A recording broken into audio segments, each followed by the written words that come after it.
Welcome to Dark Deeds and Conspiracy, the podcast where we delve into chilling true crime stories and mysterious conspiracies that have left us questioning everything. Thank you for joining us today as we explore another dark chapter in history.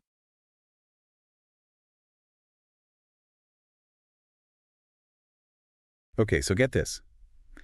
Have you heard about the Smiley Face Killer theory? Oh, yeah. That one's been around for a while, right? Yeah, it has. And, it's pretty dark, to be honest. Yeah, I can imagine. What if I told you some of these drownings, especially the ones involving young guys, maybe weren't accidents at all? Oh, wow. Okay, so we're diving into some seriously controversial territory here. We are. We're going deep on this one. Yeah. So the Smiley Face Killer theory, basically, it revolves around these deaths, right? Young, college-age men. Often the common thread is they've been out, had a few drinks, and then they end up drowned. The theory suggests that maybe these aren't isolated incidents, but they're connected. Like, what if someone's actually behind this? Whoa, okay, so Yeah. not just a bunch of tragic accidents, but something far more sinister. Exactly. And we're not just talking about a few cases here and there. This alleged pattern spans across multiple states, mostly the Midwest and Northeast, and it goes back to the late 90s. Wow, that's a huge span of time and area. Right, so the big question, and why this theory has gotten so much attention, is whether these deaths are accidental or if there's actually a killer, maybe even more than one, out there. Chilling stuff. So where do these retired NYPD detectives and the professor fit into all of this? So the main figures behind this theory are Kevin Gannon and Anthony Duarte, both retired NYPD detectives, and Lee Gilbertson, who's a criminal justice professor. They started investigating this back in the early 2000s. And get this, Gannon was still looking into this as recently as 2017. He was examining cases going all the way back to the late 90s. They claim there's a connection between something like 45 deaths in 11 states. 11 states, that's a lot of ground to cover. So how did they even start connecting these cases? What led them down this path? Well, that's where the name of the theory comes in, right? Smiley face. It's not random. Oh, yeah, the smiley face graffiti. I remember hearing about that. It's supposedly a calling card, right? Exactly. The theory gets its name from claims that smiley face graffiti was found near some of the places where these bodies were discovered. Like, imagine that, finding this eerie symbol near a drowning victim. It's like something straight out of a horror movie. Proponents of the theory say it's a signature, a mark left behind by whoever's doing this. Creepy, for sure. But wouldn't something that obvious be easily noticed and investigated? Well, you'd think so, right? But Gannon and Gilbertson say there are other symbols too, even more specific ones. But they're keeping those under wraps. They don't want to risk copycats or tip off anyone who might be involved. So they're playing their cards close to the chest, huh? Trying to stay one step ahead. Yep, exactly. So what we're going to do today is really dive into the evidence, or lack thereof, surrounding this theory. We'll look at what supports it, what challenges it, and try to make sense of it all. But keep in mind, this is a really complex issue, and it deals with some incredibly tragic losses. So we're going to try to be sensitive to that while still exploring all the angles. Absolutely. It's a delicate balance, for sure. So where should we start? Well, let's start with the victims themselves. Like, who were these young men, and what were the circumstances surrounding their disappearances? Yeah, that's a good place to start. It's important to understand who we're talking about here. Right. So according to Gannon and Duarte, there's a pretty consistent profile that emerges when you look at these cases. We're talking college-aged guys, often described as popular, athletic, doing well in school, and mostly white. And a big thing they emphasize is that a lot of these men vanished after being at parties or bars where they'd been drinking. So we're talking young men in the prime of their lives, out having a good time, and then they disappear. And the alcohol factor is definitely something to consider, right? It could be a key piece of the puzzle here. Yeah, for sure. And remember, this isn't limited to one town or even one state. These alleged incidents have happened all over the Midwest and Northeast. We're talking at least 25 cities in 11 states. Okay, so we're not talking about a small, localized phenomenon here. This is widespread. And the fact that it's happening in so many different places over so many years, that does make you wonder, doesn't it? Like, is there a connection, or is this all just a series of unfortunate coincidences? Exactly. It makes you think. Yeah. And to get a better grasp on this, let's look at some specific cases. So there's Patrick McNeil. He was a senior at Fordham College in New York City.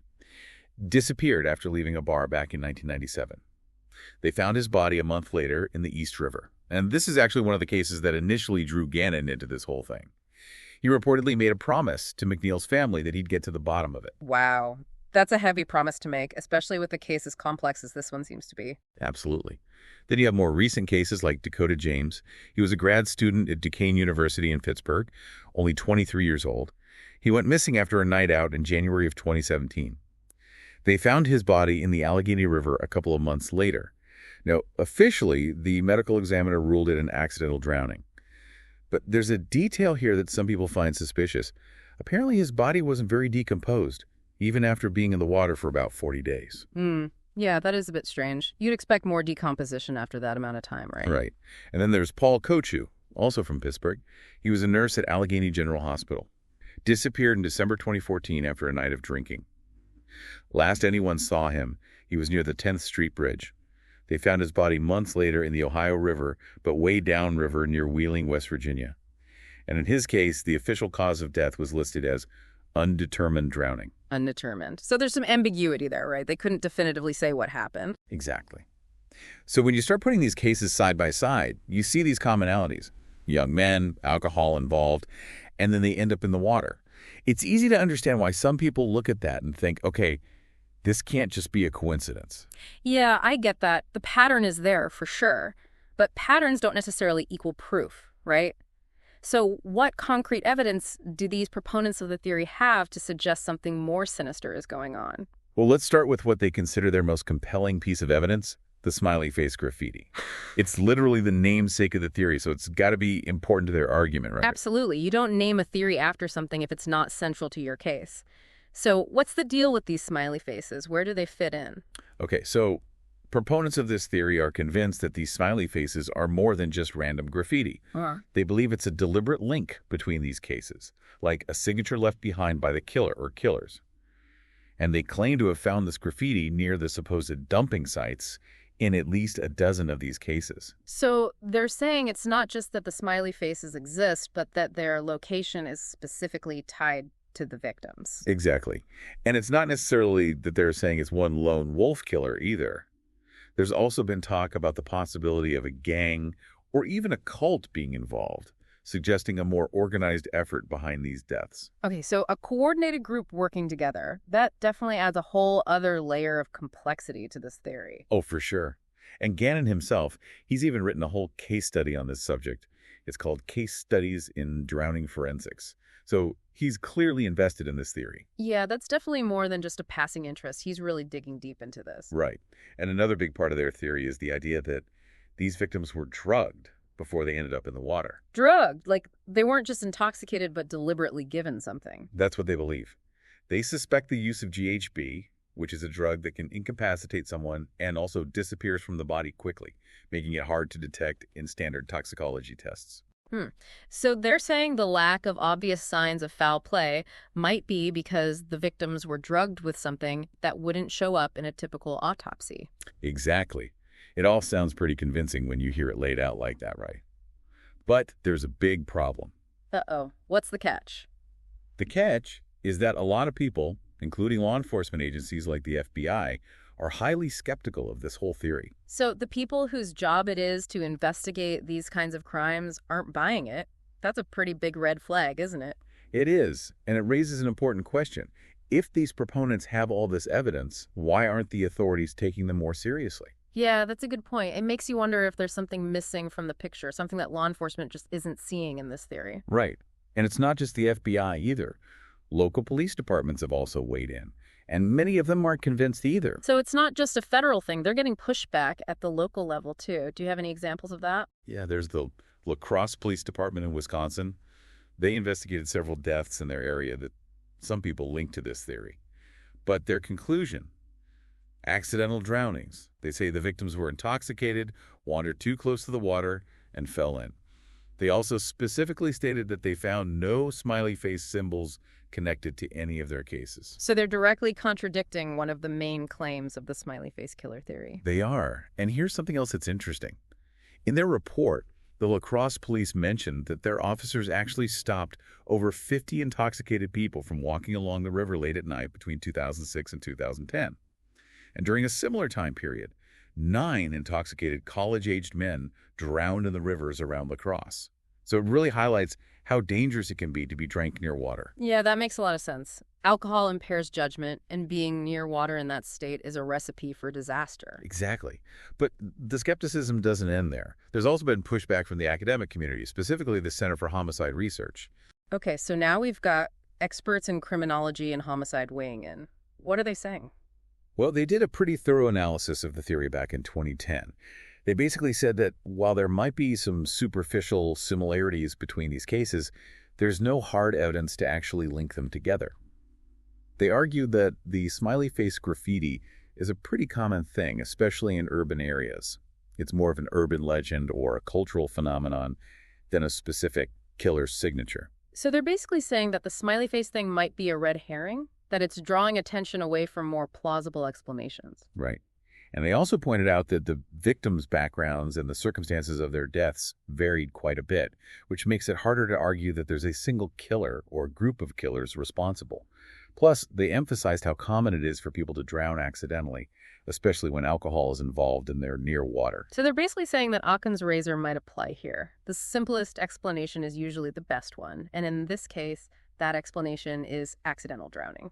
Exactly. And the Center for Homicide Research didn't stop there. They revisited the theory in 2012 and doubled down on their critique. They pointed out inconsistencies in the smiley face signs themselves and again emphasized how common the symbol is.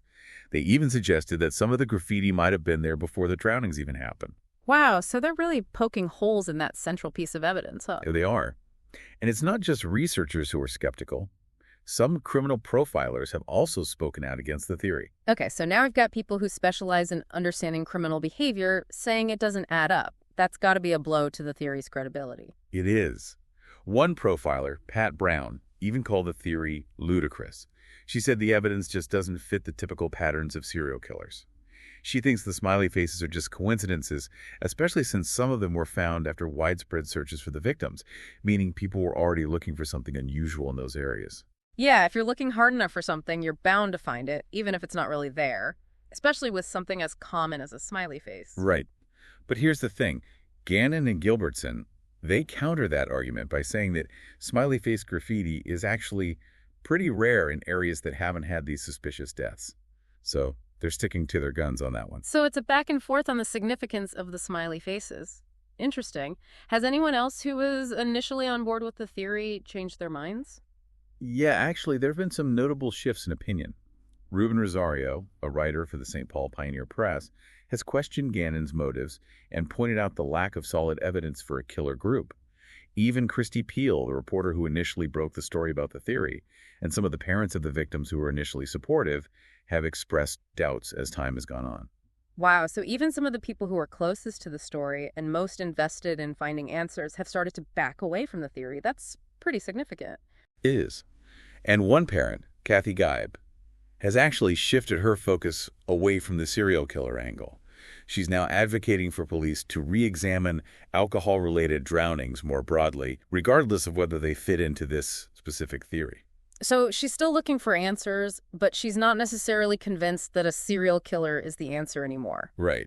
And another point that critics of the theory often bring up is the fact that homicide by drowning is actually pretty rare. So statistically speaking, it's not a common way to kill someone. Exactly. The Center for Homicide Research pointed out that when drowning is used as a method of murder, it's usually in very specific situations, like a parent drowning their child, which doesn't really fit the profile of these cases. So the way these victims died doesn't align with typical drowning homicides. That's another strike against the theory, isn't it? It is. And remember how we talked about some of the bodies being well-preserved, like Dakota James and Paul Kochu? The theory's proponents say that's suspicious, but there's a simpler explanation for that. Oh, yeah, the water temperature, right? Doesn't cold water slow down decomposition? Exactly. The Center for Homicide Research pointed that out, too. They said that cold water, like the rivers where James and Kochu were found, can preserve bodies for a surprisingly long time. So it's not necessarily evidence of foul play. So the things that the theory's proponents point to as suspicious might actually have perfectly innocent explanations. Exactly. So we've got these two very different ways of looking at these cases. But here's something to consider. In recent years, forensic science has made some big strides especially in how we investigate drownings. Oh, interesting. So there might be new tools and techniques that could shed more light on these old cases, regardless of whether you believe the smiley face killer theory or not. Exactly. And one of the most promising advancements is something called diatom analysis. Have you heard of that? Diatom analysis? I can't say that I have. What is that? So diatoms are these tiny algae that live in pretty much all bodies of water. When someone drowns, they often inhale water, and those diatoms can get lodged in their organs, like the lungs, brain, even bone marrow. By analyzing the types of diatoms in a victim's body and comparing them to the diatoms found in different water sources, investigators can potentially determine where the person drowned. It's like a microscopic fingerprint of the water. Wow, that's incredible. So it could help confirm whether someone drowned where they were found or if they were moved there after death. Exactly. And imagine if they had had this technology back when Patrick McNeil's case was being investigated. They could have analyzed the diatoms in his lungs and compared them to those in the East River. If there was a match, it would strongly suggest he drowned there. But if the diatoms didn't match, it would raise a whole bunch of new questions. That's a game changer for sure. What other advancements are there? Well, toxicology is also getting more sophisticated all the time. By analyzing body fluids for alcohol, drugs, and other substances, investigators can get a much clearer picture of what was going on in the victim's system before they died. This can help determine if they were impaired, if they were given something that might have incapacitated them, or if there were any other substances present that could point to foul play. And while standard toxicology tests don't always catch GHB, new techniques are being developed to improve detection. So even the limitations of older toxicology reports might be overcome with newer technology. Exactly. And then there's forensic limnology, which is the study of freshwater ecosystems. By analyzing the diatoms and other microscopic organisms in a victim's body, experts can potentially link them to a very specific body of water, even down to a particular section of a river or lake. Wow, so it's like using the microscopic life in the water to create a detailed map of where someone might have drowned. Precisely. And the technology behind diatom analysis itself is also improving. They're starting to use things like artificial intelligence and deep learning to automate the process and make it even more accurate. So while these advancements might not solve all the mysteries surrounding the smiley face killer theory, they definitely give investigators a much more refined set of tools for investigating drownings in general. It's amazing how far forensic science has come. These tools could potentially bring some much-needed clarity to these types of cases, whether they end up supporting the theory or pointing in a different direction. Absolutely. And it's important to remember that this theory has captivated the public's imagination for years. True crime stories always grab people's attention, especially when they involve a possible serial killer and a mystery that spans multiple states and decades. The smiley face killer theory taps into that fascination with the unknown and the unsettling. It's like a real-life horror movie playing out across the country, and the media has definitely played a role in amplifying that. Oh, for sure. There have been documentaries, like the one on the Oxygen Network called Smiley Face Killers, The Hunt for Justice, tons of podcasts, endless online discussions. All of that coverage has kept this theory in the public consciousness and fueled the debate. And with all that attention, it's no wonder that some families and independent investigators are still pushing for these cases to be reopened and re-examined in light of the theory. They're looking for answers, and they're not giving up hope. And the media coverage has even led to some interesting expert opinions. TMZ, of all places, interviewed some experts who had some insightful things to say. Really? TMG? That's not exactly known for its in-depth analysis of complex criminal theories. I know, right? But they actually talked to some pretty knowledgeable people. One was Dr. Chris Mulhandy, a forensic psychologist who investigated the death of Christopher Jenkins, one of the men sometimes included in the list of possible smiley face killer victims. He said he found no evidence of foul play in Jenkins' case. And he also pointed out that the smiley faces supposedly found at these different crime scenes actually look pretty different from each other, which weakens the argument that they're all connected to the same killer or group. So a lack of consistency in the supposed signature, that's a pretty big blow to the theory. It is. And they also talked to Nanette Toosby, a former LAPD detective. She raised some interesting points about the geography of the cases. She said that the smiley faces and the bodies were often found in very different locations, which doesn't really fit the typical MO of a serial killer. Plus, she pointed out that these deaths happened over a period of 27 years, which is a really long time for a serial killer to be active without making any significant mistakes or getting caught. So she's basically saying that the timeline and the geography just don't add up. Exactly. So where does all of this leave us? We've got these two very different perspectives on these drownings. On one side, you've got the proponents of the Smiley Face Killer theory, who point to these patterns and the alleged signature as evidence of something sinister. On the other side, you've got law enforcement and many experts who believe these were simply tragic accidents, often fueled by alcohol and risky behavior near water. It's a classic battle between intuition and evidence, isn't it? Sometimes our gut tells us one thing, but the facts point in a different direction. And in this case, it's important to acknowledge that there's still no concrete, verifiable evidence to definitively prove the Smiley Face Killer theory.